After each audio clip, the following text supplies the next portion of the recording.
war? And what is your understanding of the forces in the region, the way that Donald Trump is talking about it? I don't know if we can get anything from Donald Trump, but it seems that the Iranians are somehow they're they're feeling that the war is coming, and that's why he's talking this way. Your understanding? I mean, I don't know the information they're looking at, so it's hard to be able to say, oh, I agree or I disagree. They made a conclusion. Look, Iran has every right to believe that they're vulnerable to attack because they've been betrayed so many times in the past, and they aren't likely to put much credence. But if I were able to talk to this individual, and he was willing to talk to me, I would ask the following questions. In 37 days, how many targets did American and Israeli bombs strike in Iran? And he'll give me a number, 25,000. Okay. Now, let's just break it down. From a defense industrial capacity, how much damage was done to the Iraqi ballistic missile production capabilities? Bradley Cooper saying that he destroyed 87% of your ballistic missile production capability. Is this an accurate assessment? No, it's not. We're doing this, that, and the other thing. So what you're saying is that the bombing campaign did not succeed in retarding Iran's capabilities. That's what I'm saying. Okay. And then we can just go on and on and on. What real damage has been done? What percentage of the buildings struck by the United States were empty buildings or politically motivated buildings that had no impact? And the point I'm trying to get at is when we look at the real impact of what America did to Iran in terms of, we sunk, ships. Iran wasn't a blue water navy to begin with. So we sank ships that, doesn't change the fact that Iran still controls the Strait of Hormuz and will continue and always will control the Strait of Hormuz. So the point I would make to him is that in 37 days, we didn't do anything to you. We killed some people, a lot of people. We killed some important people, but we didn't change your regime. We didn't interrupt your ballistic missile production capability. We didn't have any meaningful impact on your nuclear program. We didn't secure the Strait of Hormuz. We didn't accomplish anything. And so now, Mr. Speaker, I would just ask, what makes you think we can accomplish something this time around? I mean, what are you afraid of? Are you afraid that we're going to repeat what we did before? Why? You won. I mean, it's a pain in the neck. Things go boom, people die, but why would America repeat that? What's your assessment of America? We depleted our long-range strike weapons. You apparently have some intelligence. Have we replenished our long-range strike weapons to the degree that you've replenished your missiles? No, not even close. So how many days do you assess America to be able to sustain a campaign similar to the one that they did for 37 days? Less than a week, right? Yeah. What about their ability to intercept your missiles? When does that run out? 3 to 4 days, right?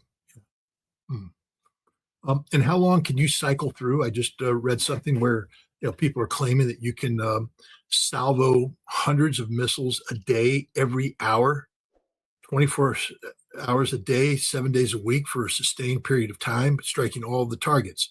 Is this an accurate statement, or are you just playing a Donald Trump here and saying things that aren't real? No, it's an accurate statement. So again, I ask, why do you think they would go to war with you? You've publicly stated that if you're attacked, especially your energy infrastructure, that you're going to immediately, in this 24/7 campaign, target the energy production facilities of the Gulf Arab nations, including desalination plants, that the United Arab Emirates will return to the Bedouin, I think somebody said. Is this an accurate statement? Yeah. And what's your assessment of their ability to defend against this? None, right? Yeah. So again, why do you think they're going to attack? Why? What? I mean, this is my question.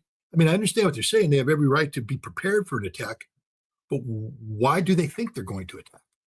Because to attack to what end? What objectives are being sought? And what's the risk gain calculation that's being done on the part of those who would want to attack? And I would make the counter argument that Donald Trump can't attack because the Gulf Arab states won't let him attack. One exception might be the United Arab Emirates, but according to Donald Trump, they were on the phone too. because maybe the light bulb's gone off over their pro-Israeli head that the Israelis can't protect them from the Iranians and that Iran will terminate their existence as a modern nation state. These calls didn't happen an hour before Donald Trump was going to give. Donald Trump was never going to give that order. Never going to give that order. And anybody who knows anything about modern air war and the sequencing of events that have to go in place to carry out an air campaign, this isn't something you stop 1 hour before bombs go down. This is something that gets stopped early on in the implementation cycle. The decision not to bomb Iran was made days ago, not an hour before the attack. And so you have to ask yourself, why did Donald Trump do this? Because he's manipulating the markets. I mean, literally, he's in there. He called the American economy a casino, and he's out there playing the game. And so are people around him.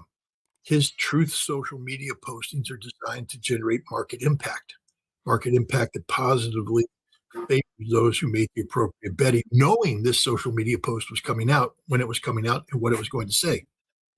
So my counter is that everything that's going on has nothing to do with positioning the United States or Israel to gain some sort of political or military advantage over Iran by continuing the conflict. It's all a giant act of theater. It's a charade designed to ostensibly put pressure on Iran, but I don't think Iran's feeling any pressure. And the secondary benefit is to have Trump incorporated rake in the money from manipulating markets. Yeah, the assessment of the battlefield, I think you're right about the reasons that you've just mentioned. But the problem is that we don't have a logical sort of thinking in Washington. And many people are arguing that Netanyahu falters domestically right now. One of the main reasons that the United States may decide to attack Iran again, because Netanyahu is just, he's not in a good position right now in Israel, and everybody knows what's going on there. And he needs something. No, I mean, there's no doubt about that. But how long can you play that card? The first card, the first hand was played back in February 11th when Netanyahu and the head of Mossad met with Trump one-on-one in the White House and sold him a bill of goods that has since been exposed as a bill of goods. They lied. They lied about their abilities. They lied about the weakness of Iran. They lied about what would happen if they killed Ali Khamenei. They lied about everything. And Donald Trump today knows that it was all a lie. And he also, Donald Trump knows when he approved this war plan, was it briefed to him as, Mr. President, we're going in light. These 37 days, we're only going to bring in, 12%, 15% of our capacity, but we're holding back the big punch because we really don't want to do harm. I think the opposite was, Mr. President, we're going in hard. We're coming in hard. We're hitting hard. We're pounding hard. And this job is to break them down, to destroy them, to nullify them. I think that's what he was briefed. We're going in hard. And we didn't beat the Iranians. How much harder can we go? And the answer is we can't. So I agree that there's not too much rationality out of Washington, D.C., but there has to be a little bit of sanity left, where people who are able to look at hard fact and say, no, that's not going to fly. I think Israel, the polls don't lie. 60% of Americans have become, disenchanted with the U.S.-Israeli relationship, and there's growing anti-Israeli sentiment, which is why Benjamin Netanyahu, in yet another act of desperation, talked about cutting off financial ties with the United States. He understands the direction the wind's blowing, that the Zionist enterprise isn't going to be survivable or sustainable for much longer amongst the American people, because Israel's not our friend, never has been our friend, always has been our enemy, and that's being exposed as such. And so Israel's making a new friend, the United Arab Emirates. And, gosh, those UAE guys are so kind, because they pulled out of OPEC Plus so they could divert all of their energy resources to the market so that they could become the bankroller of Israel. You see the symbiotic relationship there? Now we know why Iran said if this starts up again, the UAE disappears. We're just not going to let this happen. But I don't see Israel having the same control over the United States. We saw what happens when they go after a congressman. There's still that aspect of it. Thomas Massey was defeated by the state of Israel. It proves that American democracy can be bought, that there is a price. And apparently it's a lot of money, but they still bought a seat. So the Israeli influence is real. It's here, but it's weakening. And, like anything that's held on too long, beyond its expiration date, it begins to, not to be too gross, but, bottle of milk used by May 20th. All right, I got it. I bought it May 15th. And every morning I pull out my cereal and I put my cereal in there and I put the milk in and I eat it. And I'm like, delicious, good milk. On May 20th, I'm like, put it in there. Not bad. May 21st, I can still eat this. May 25th, a little sour, but not bad. I put some sugar in there, May 27th, boom, it goes bad that quick. And Israel is like a bottle of milk that's been in the refrigerator about a week beyond its expiration date. We could handle the sour taste a little bit, but it's gone full scale bad. And it stinks, it retch, we can't drink it, it makes us ill, we got to pour it out. And I think that's what's happening here, is that Israel doesn't have the control over America that it thought it had. Its expiration date is long past due. I think they were so happy that they defeated Thomas Massey in primary, but it wasn't a defeat, in my opinion. When you look at what has happened, they had to spend something like more than $30 million against in primary. This is a primary. This is not something. And they have to go that big against Thomas Massey. Not only Israeli lobby, Donald Trump himself, Pete Hegseth, J.D. Vance, everybody. We had Stephen Miller, all of them together attacking Thomas Massey with huge money going against him. That's a defeat for Israeli lobby. I don't think that they win. I agree with you. Look, here's the reality. 60% of Americans are disenfranchised, disenchanted, I think is the proper word, with Israel. 60%, it's going to get bigger. MAGA, which is the base of Donald Trump, doesn't want to become MIGA, and they are rejecting it. Thomas Massey, it's one thing to say, oh, you're not voting for the president, you're not doing this, that, and the other thing. All right, but he was voting the will of his constituency, which is why he kept getting reelected.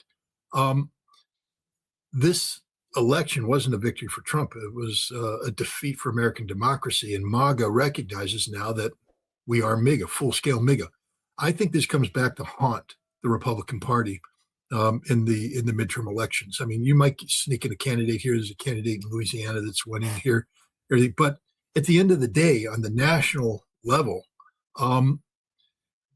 these Israeli victories are defeats of American democracy.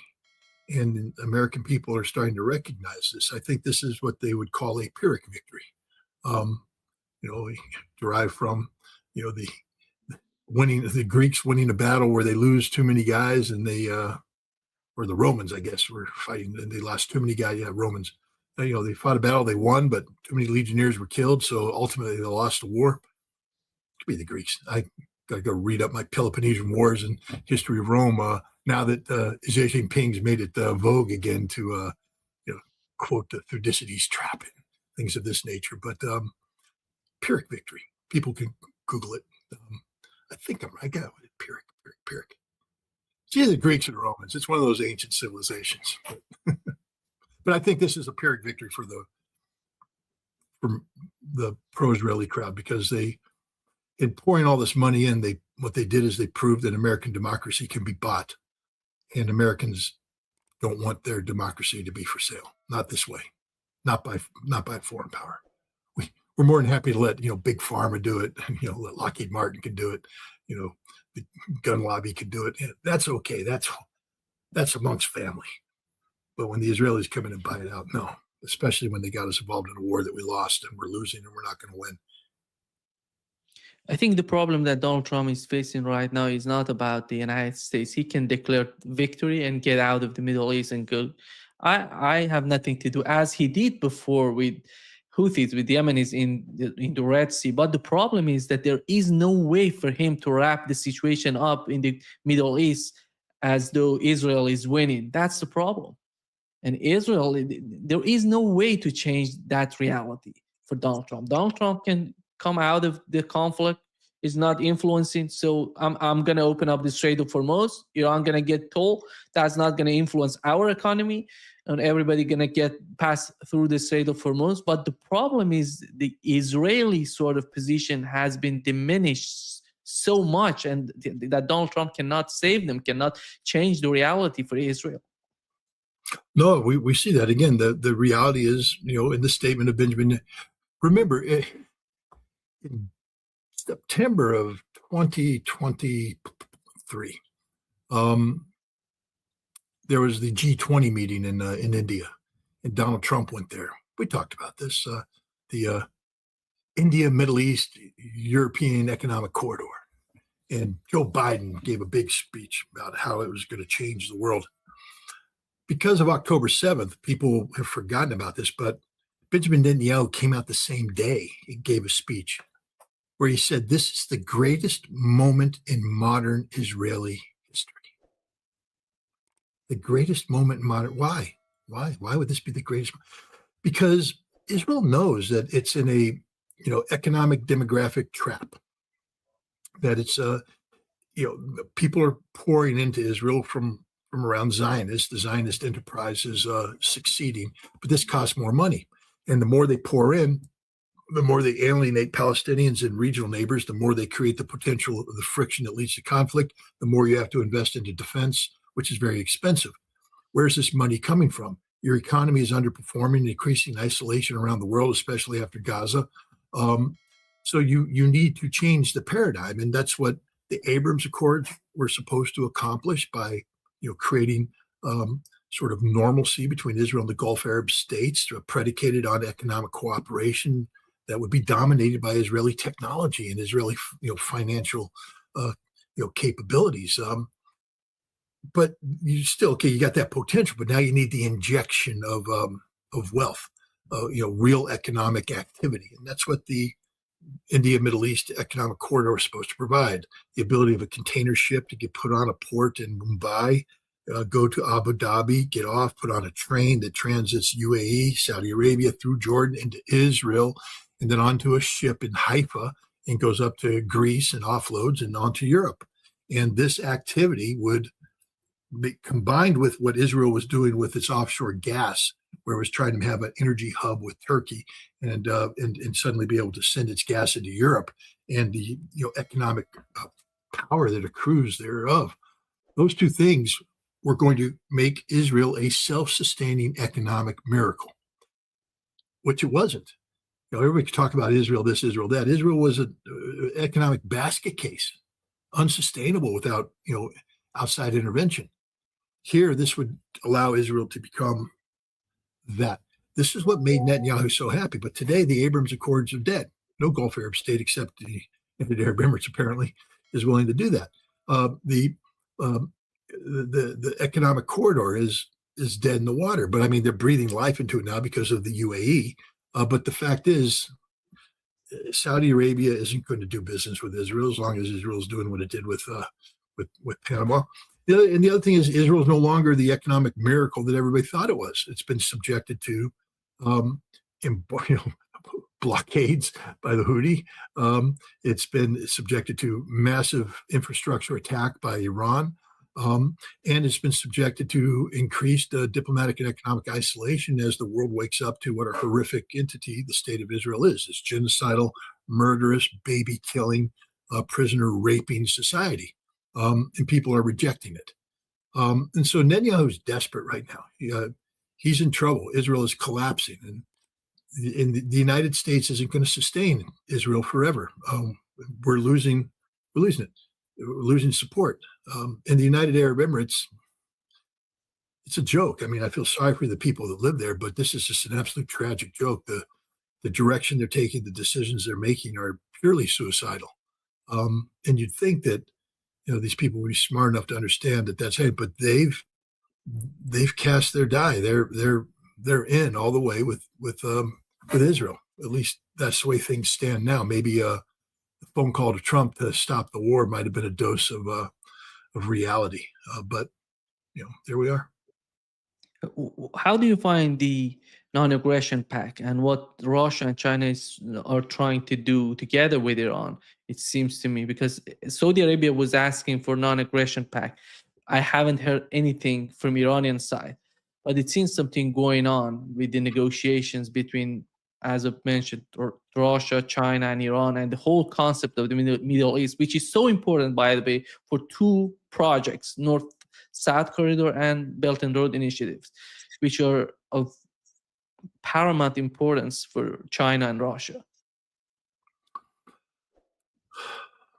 First of all, non-aggression pact won't work if the United States isn't out of the Middle East. Why not? Can't you sign a non-aggression pact with the United States?